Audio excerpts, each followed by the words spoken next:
बिस्मिल्लाहिर्रहमानिर्रहीम। Unit number 3 matrices and determinants, आज इसके थर्ड लेक्चर के साथ। और आज के लेक्चर का स्टार्ट हम करते हैं एक डेफिनेशन से। डेफिनेशन है हमारे पास ट्रांसपोज ऑफ अ मैट्रिक्स। किसी भी मैट्रिक्स का ट्रांसपोज हम कैसे लेंगे, ट्रांसपोज होता क्या है। The interchange of rows into columns, अगर हम रोज को कॉलम्स में बदल दें किसी भी मैट्रिक्स के, तो इस प्रोसेस का नाम है transpose. The interchange of rows into columns is known as transpose. For example, अगर A हमारे पास है इसके इक्वल 1 2 3 4 5 6, देन A का ट्रांसपोज जो है वो इसके इक्वल होगा। ये जो फर्स्ट रो है 1 2 3, इसको अगर हम फर्स्ट कॉलम बना देते हैं 1 2 3, इसी तरह से सेकंड रो है 4 5 6 और हम इसको सेकंड कॉलम लिख देते हैं 4 5 6, तो ये इसका ट्रांसपोज है। इसी तरह से अगर मैंने एक और एग्जांपल के तौर पे मैट्रिक्स लिखा बी, और अगर मैं इसी मैट्रिक्स बी का ट्रांसपोज लूँ तो मैं इसे लिखूंगी, फर्स्ट रो है इसकी 1 2 और इसको मैंने फर्स्ट कॉलम लिख दिया, सेकंड रो है 3 4, इसको हम सेकंड कॉलम लिखेंगे, और थर्ड रो है 5 6 और मैं इसको थर्ड कॉलम में कन्वर्ट कर दूंगी। किसी भी मैट्रिक्स का जो ट्रांसपोज होता है उस मैट्रिक्स का जो नेम है, जैसे आपने उसको कैपिटल अल्फाबेट से डिनोट किया ABC, तो उसके ऊपर आप छोटा सा T लिख देंगे, लाइक दिस। तो ये हमारे पास ट्रांसपोज की नोटेशन है। दोबारा मैं इसे रिपीट कर रही हूँ कि ट्रांसपोज क्या होता है। The interchange of rows into columns is known as transpose. Transpose से रिलेटेड क्वेश्चन नंबर 10 है और इसकी स्टेटमेंट है if A is equal to 1 -1 2 0 3 1 and B is equal to 2 3 0 1 2 -1। मेरी एक हैबिट है कि मैं इसे रो वाइज रीड करती हूँ किसी भी मैट्रिक्स को, आप हम इसे कॉलम वाइज भी रीड कर सकते हैं, लाइक 1 0 -1 3 2 1, इस तरह से। तो प्रूव हमने ये करना है कि ए प्लस बी का whole transpose is equal to A transpose plus B transpose. तो इसका प्रूव करने के लिए हम लेफ्ट हैंड साइड लेंगे, और लेफ्ट हैंड साइड में देखें कि लेफ्ट हैंड साइड में है ए प्लस बी का होल ट्रांसपोज। और अगर हमें ए प्लस बी का होल ट्रांसपोज यूज करना है तो बाय यूजिंग बेसिक अलजेब्रा हमें सबसे पहले स्मॉल ब्रैकेट जो इसको सॉल्व करना है, और उसके अंदर जो लिखा हुआ है वो है ए प्लस बी। तो हमने पहले ए की वैल्यू पुट की 0 3 1 और प्लस लिखा, अगर माइनस होगा तो आप माइनस लिखेंगे। नेक्स्ट बी है 2 3 0 1 2 -1। अब हम इनको प्लस करते हैं, और प्लस का क्राइटेरिया हम डिटेल में पढ़ चुके हैं कि फर्स्ट एलिमेंट से फर्स्ट को, सेकंड में से सेकंड को, और थर्ड के साथ थर्ड एलिमेंट को हम प्लस माइनस करते हैं। 1 + 2 इज इक्वल टू 3 4 2 1 5 0। तो ये हमारे पास आंसर है ए प्लस बी का। और अगर हमें इसी क्वेश्चन में ए प्लस बी का ट्रांसपोज लेना पड़े लाइक दिस, कि यहाँ पे ए प्लस बी का ट्रांसपोज है, क्वेश्चन की डिमांड ये है, तो हम इसका ट्रांसपोज लेंगे। और ट्रांसपोज क्या है, हम इंटरचेंज कर देंगे रो को कॉलम में। तो जो फर्स्ट रो थी वो 3 4 2 थी, उसका मैंने फर्स्ट कॉलम लिख दिया, और जो सेकंड रो है 1 5 0, इसको मैंने सेकंड कॉलम में यूं करके लिखा। अब हम इसको नाम दे देते हैं कि ये हमारे पास इक्वेशन नंबर 1 है, या ये हमारे पास फर्स्ट आंसर है। अब हम इसकी राइट हैंड साइड सेलेक्ट करते हैं, और राइट हैंड साइड में हमारे पास जो स्टेटमेंट है वो है A transpose plus B transpose. तो हमारे पास इस क्वेश्चन में जो ए और बी दिया हुआ है, हम ऐसा करते हैं कि इसी ए और बी का ट्रांसपोज लेते हैं। ए लिखा हुआ है तो ए का ट्रांसपोज जब हम लेंगे 1 -1 2, ये ए है, इसका ट्रांसपोज लेना है। तो जो फर्स्ट रो थी उसको फर्स्ट कॉलम लिख दिया 1 -1 2, और जो सेकंड रो है 0 3 1 है, हम इसको सेकंड कॉलम इस तरह से करके लिखते हैं। And B transpose is equal to, ये बी की स्टेटमेंट थी 2 3 0, बी की वैल्यू थी 2 3 0, और जो है ना ये 2 3 0 हमारे पास फर्स्ट रो थी, और मैं क्योंकि बी का ट्रांसपोज ले रही हूँ तो मैं इसको फर्स्ट कॉलम लिख दूंगी। इसी तरह से 1 2 -1 जो है मैं इसको सेकंड कॉलम लिख दूंगी। नेक्स्ट स्टेप में इन दोनों को ऐड करना है, तो हम A transpose plus B transpose को ऐड करते हैं। तो ए ट्रांसपोज का जो आंसर है वो लिखा, और प्लस का साइन एज इट इज, और जो बी ट्रांसपोज का आंसर है 2 1 3 2 0 -1, ये लिखा। अब हम इनको ऐड कर देते हैं, तो 1 + 2 0 + 1 -1 + 3 3 + 2 2 + 0 एंड 1 + 1। तो आफ्टर एडिशन हमारे पास जो रिजल्ट आया 1 + 2 इज इक्वल टू 3 1 2 5 2 2। इसको हम नाम दे देते हैं इक्वेशन नंबर 2 का A transpose plus B transpose. अब ये देखें कि लेफ्ट हैंड साइड जो है उसका आंसर, ये लेफ्ट हैंड साइड थी और इसका आंसर था 314520, और मेरे पास आंसर यहाँ पे क्यों चेंज आ रहा है,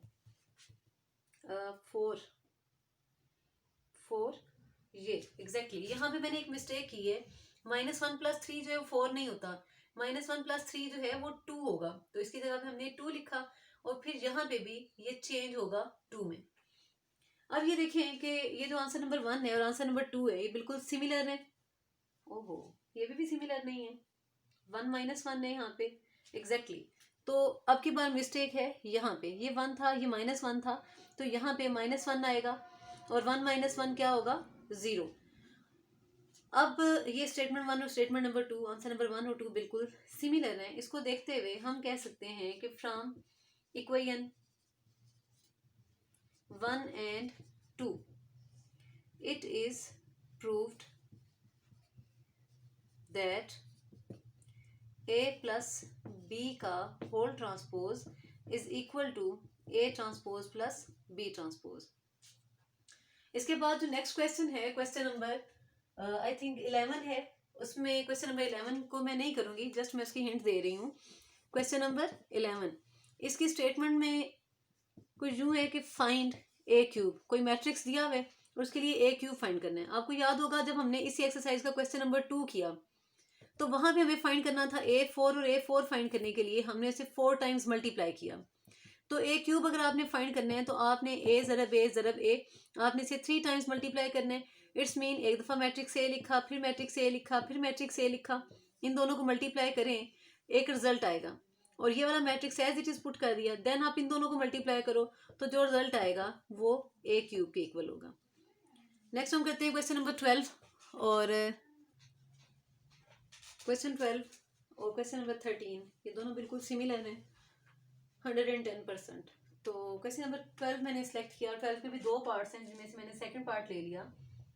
और क्वेश्चन नंबर 12 की स्टेटमेंट है 5 2 - 2 1 x is equal to 2 1 5 0, where हमें फाइंड करना है मैट्रिक्स x।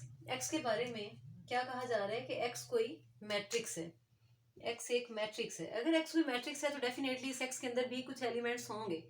तो हम सपोज कर लेते हैं, let's suppose x is equal to a b c d, ये x कोई मैट्रिक्स है। इसको हम 2 मेथड से कर सकते हैं। एक तो ये है कि हम x के एलिमेंट पुट ना करें और उसका इन्वर्स लेके फाइंड कर लें, क्योंकि अभी तक हम इन्वर्स वाले प्रोसेस तक पहुंचे ही नहीं है, ना ही आप लोगों को करवाया गया है, तो इसलिए मैंने उसको स्टार्ट नहीं किया। मैंने यहाँ पे x की वैल्यूज लेके कर ली। जब हम सेकंड एक्सरसाइज पे आएंगे सिमिलर क्वेश्चन होंगे, वहां पे भी मैट्रिक्स x फाइंड करना होगा, तो उसको बेशक आप इस मेथड से कर लेना, बेशक आप उसको इन्वर्स लेके कर लेना। एनीवेज ये आगे चलते हैं। मैंने यहाँ पे लेट कर लिया कि x is equal to A B C D, और अब मैं इसको इस अबव इक्वेशन में पुट करूंगी और उसके बाद सिंप्लीफाई करते हैं 5 2 - 2 एंड 1, और x की जगह पे मैंने मैट्रिक्स पुट कर दिया A B C D is equal to 2 1 5 4 10। कल हमने मल्टीप्लिकेशन पढ़ी और उसको हमने डिस्कस किया। वहां पे ये था कि जब भी आपने मल्टीप्लिकेशन करनी है तो आप किसी रो की एंट्रीज को आप मल्टीप्लाई करते हो कॉलम की एंट्रीज के साथ। एनीवे मैं इसी जो है ना नजरिए पे चलते हुए कि आप लोगों को मल्टीप्लिकेशन आ गया है, मैं इसको कर रही हूँ। 5 को मैंने a से मल्टीप्लाई किया, 5a plus 2c, 5 into B, 5b plus 2 into D. Similarly -2a plus 1c is a c, -2 को b से मल्टीप्लाई किया तो -2b plus 1d is a d is equal to 2 1 5 and 10। अब यहाँ पे लेफ्ट और राइट साइड पे एक एक मैट्रिक्स है और हमें फाइंड करना है मैट्रिक्स x जिसकी एंट्रीज हैं ए बी सी डी। तो मैं ऐसा करती हूँ कि दोनों मैट्रिसेस को कंपेयर कर देती हूँ। बाय कंपेयरिंग मेरे पास 4 डिफरेंट इक्वेशंस बनेगी। 5a plus 2c is equal to 2 and 5b plus 2d is equal to 1, -2a plus c is equal to 5, -2b plus d is equal to 10। ऐसा करते हैं, इसको नाम देते हैं इक्वेशन नंबर 1 का, ये हमारे पास इक्वेशन नंबर 2, ये हमारे पास 3, बल्कि ऐसा करते हैं इसको 2 का नाम देते हैं, ये ज़्यादा कंफर्टेबल होगा। तो इसको हमने इक्वेशन 2 का नाम दिया, ये इक्वेशन नंबर 3 और ये हमारे पास इक्वेशन नंबर 4। अब ये देखें कि ये जो दोनों इक्वेशंस हैं यहाँ पे 1 और 2 के अंदर ए और सी है, जबकि 3 और 4 में बी और डी है। तो अगर सिमल्टेनियसली मैं इक्वेशन 1 और 2 को सॉल्व करूंगी तो मेरे पास ए और सी आएगा। इसी तरह से सिमल्टेनियसली अगर मैं 3 और 4 इक्वेशन को सॉल्व करूंगी तो मेरे पास बी और डी का आंसर आएगा। जब मेरे पास ये चारों आंसर आ गए ए बी सी डी, तो मैं इनको पुट कर दूंगी मैट्रिक्स एक्स में और वही मेरा रिजल्टिंग मैट्रिक्स होगा। रिक्वायर्ड मैट्रिक्स फाइंड करने के लिए अब हम इनको सॉल्व कर रहे हैं, और मैंने कहा कि सॉल्व, हेडिंग लिख देते हैं इक्वेशन 1 एंड 2। 1 और 2 को सॉल्व किया, उसमें हम ऐसा करते हैं कि ये जो इक्वेशन नंबर 2 है, अगर मैं इसको 2 से मल्टीप्लाई कर दूं तो यहाँ पे भी 2c बनेगा। चलिए यहाँ पे से मल्टीप्लाई करते हैं और फिर देखते हैं क्या बनता है। इक्वेशन 2 को मैंने मल्टीप्लाई किया 2 से, 2 इंटू 2 माइनस का 4a plus 2c is equal to 5 2 10। अब आप ये समझें कि ये है ही नहीं और मुझे इन दो इक्वेशंस को सॉल्व करना है, इसको और इसको। तो अगर मैं इन दोनों को सब्ट्रैक्ट कर दूंगी तो 2c और 2c कैंसिल हो जाएंगे और फिर जो बाकी होगा वहां से मैं एक आंसर फाइंड कर लूंगी। इसे अब हम लिखते हैं यहाँ पे multiply equation 2 by 2 and subtract from equation 1।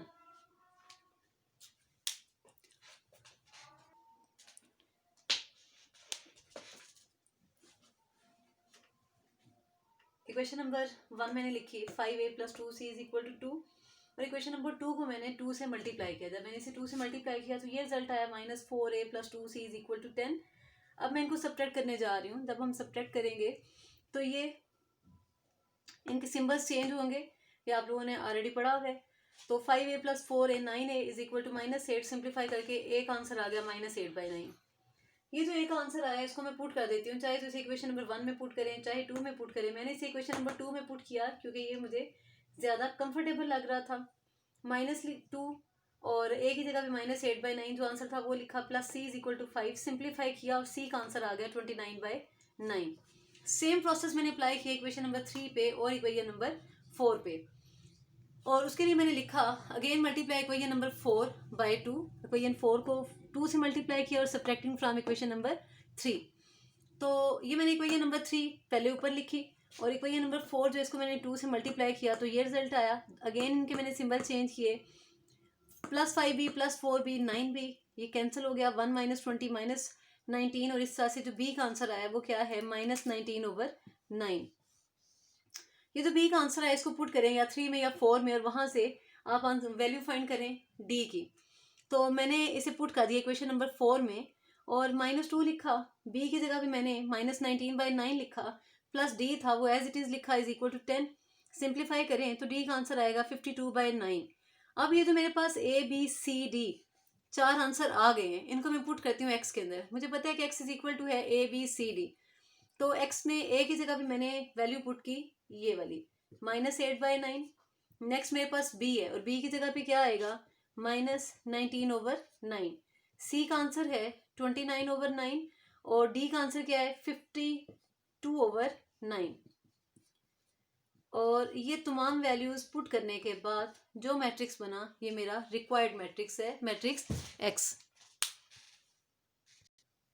Question number 13, और इसका फर्स्ट और सेकंड दोनों पार्ट सेम है। मैं इसका क्वेश्चन नंबर 13 का सेकंड पार्ट सेलेक्ट कर रही हूँ, जिसमें है find the matrix A if. Matrix A मुझे सेलेक्ट करना है, फाइंड करना है सॉरी। तो साथ में कंडीशन ये है इफ की कि 3 - 1 नहीं 2 - 1 -1 और 2, और ये इक्वल है इसके साथ ए मल्टीप्लाई हो रहा है इज इक्वल टू 0 -3 8 3 3 और माइनस का 7। इस क्वेश्चन में डिफरेंस क्या है और मैंने इसको क्यों लिया। यहाँ पे लेफ्ट साइड पे जो मैट्रिक्स है इसकी 4 एंट्रीज हैं, जबकि जो राइट साइड पे मैट्रिक्स है इसकी 6 एंट्रीज हैं। अब एक ही सिलेक्शन में मैं 4 एंट्रीज लूंगी या 6 एंट्रीज लूंगी, असल चीज़ है मेरी ये चीज़ डिसाइड करना। उसके लिए ये है कि मुझे 6 एंट्रीज डिसाइड करनी है, क्योंकि अगर मैं इनको मल्टीप्लाई कर दूंगी बाद में मुझे कंपैरिजन करना है, तो कंपैरिजन लेफ्ट साइड पे 4 एंट्रीज हो राइट साइड पे 6 एंट्रीज हो तो मैं इनका कंपैरिजन कैसे करूंगी।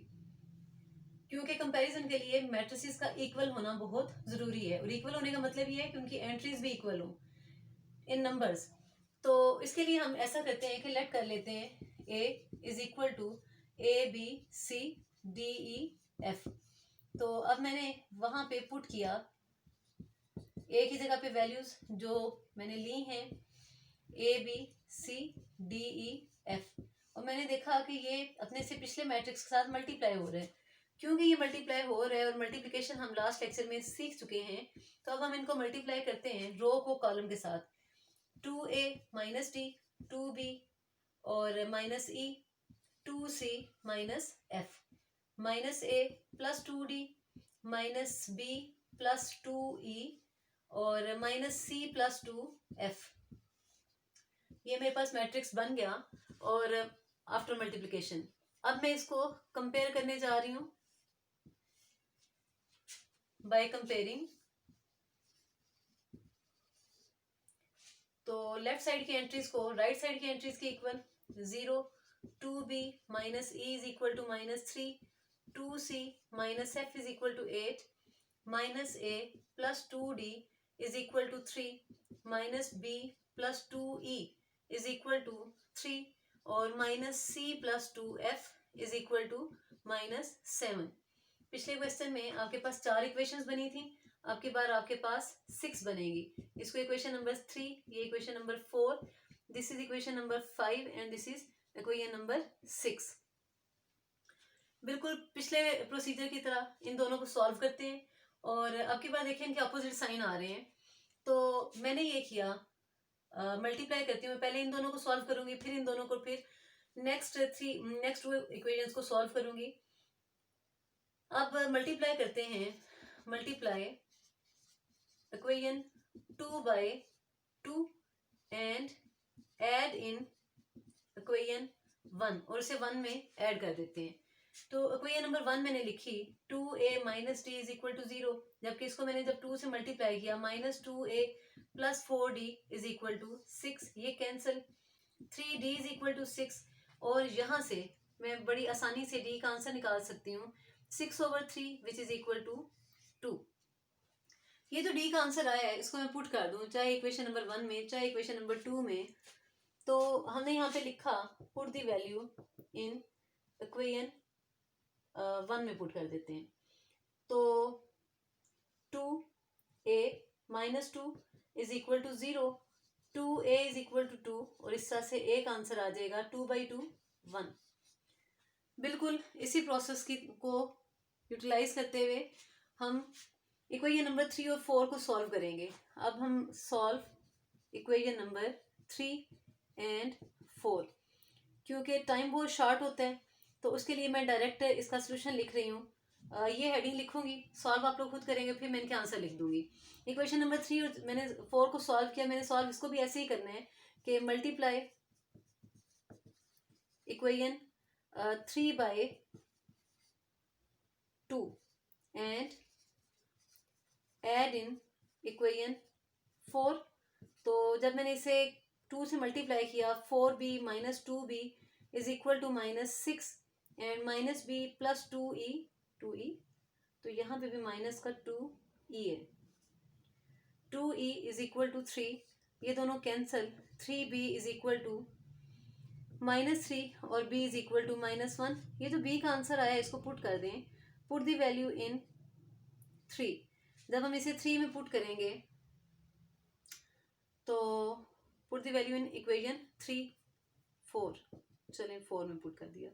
इसे 4 में पुट किया तो minus into minus 1 plus 2E is equal to 3, 2E is equal to 3 plus 1, और E is equal to 3 minus 1 over 2, E is equal to 1।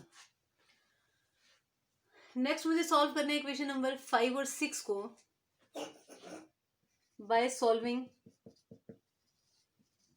Equation 5 and 6 we get, मैं अब यहाँ पे डायरेक्ट आंसर लिख रही हूँ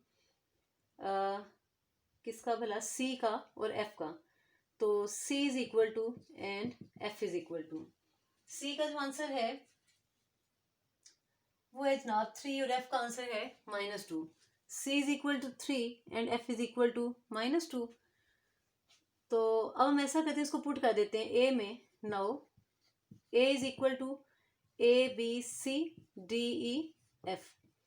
तो A की जगह पे वैल्यू पुट की और A का आंसर है 1, जबकि B का आंसर क्या निकला, -1। नेक्स्ट है हमारे पास C, और C का आंसर है +3। D का आंसर 2, E का आंसर 1 और F का answer -2, which is our required matrix A। Next हमारे पास क्वेश्चन नंबर 14 और last question of this exercise. और टाइम क्योंकि शॉर्ट होता है, इसलिए ऐसा करते हैं कि वो वाला क्वेश्चन हम नेक्स्ट लेक्चर में ले जाते हैं। Let me think. Question number 14 कर लेते हैं, एक्सरसाइज वाइंड अप करते हैं और नेक्स्ट लेक्चर इंशाल्लाह नेक्स्ट एक्सरसाइज के साथ स्टार्ट करेंगे। क्वेश्चन नंबर 14 की statement, r cos phi 0 minus sin phi 0 r sin phi 0 cos phi 0 sin phi 0 1 0 minus r sin phi 0 r cos phi is equal to r I 3। r is nothing special, r कोई constant है, जैसे 1 2 3 ABC whatever। तो अब हम इसको solve करते हैं। Left hand side हमने सेलेक्ट की और बजाय इसके कि मैं लेफ्ट हैंड साइड को दोबारा से लिखूं, मैं इसको यहीं पे मल्टीप्लाई कर रही हूँ। मल्टीप्लाई करते हुए मैंने रो को कॉलम से मल्टीप्लाई करना है, ठीक है। तो ये जो r cos phi है ये रो है और इसको मैं मल्टीप्लाई करने जा रही हूँ इस डायरेक्शन में कॉलम के साथ। तो और तीनों कॉलम के साथ बारी बारी करूंगी। r cos phi को cos phi से मल्टीप्लाई किया तो ये होगा r cos square phi plus 0 into 0 0 minus into minus plus r sine square phi। Again इसी रो को मैं नेक्स्ट कॉलम से मल्टीप्लाई करती हूँ। r cos phi को जब 0 से मल्टीप्लाई करूंगी तो 0 plus 0 0 into 1 0 minus sine phi जब 0 से मल्टीप्लाई होगा तो ये उसको भी 0 कर देगा। और फाइनली मैं इसी फर्स्ट रो को थर्ड कॉलम से मल्टीप्लाई करूंगी तो ये होगा r cos phi sine phi और 0 into 0 0 minus r cos phi sine phi। पहली रो को मैंने सबके साथ मल्टीप्लाई कर दिया, बारी है सेकंड की। 0 into cos phi 0 r into 0 0 plus 0 again यहाँ पे 0 plus r plus 0 0 plus 0 plus 0। Third की बारी है और यहाँ भी होगा r sine phi cos phi plus 0 minus r sine phi cos phi। यहाँ पे हम लिखेंगे 0 प्लस 0 प्लस 0 और इस जगह पे आएगा r sine square phi plus 0 plus r cos square phi। इसमें से और इसमें से अगर मैं r कॉमन ले लूं तो मेरे पास लिखा जाएगा r cos square phi plus sign square phi। 0 plus 0 ये 0 हो जाएगा, ये प्लस का ये माइनस का ये cancel 0 3 0 added to 0 0 plus r plus 0 r again 0 negative this positive cancel 0 3 0 become 0 r sine square phi r cos square phi। तो मैं यहाँ से r कॉमन ले लेती हूँ तो ये बन जाएगा sign square phi cos square phi। Next मुझे ट्रिग्नोमेट्रिक आइडेंटिटी यूज करनी है और ये आइडेंटिटी हम मैट्रिक में भी पढ़ चुके हैं। हमें ये पता है कि sine square theta plus cos square theta is equal to 1।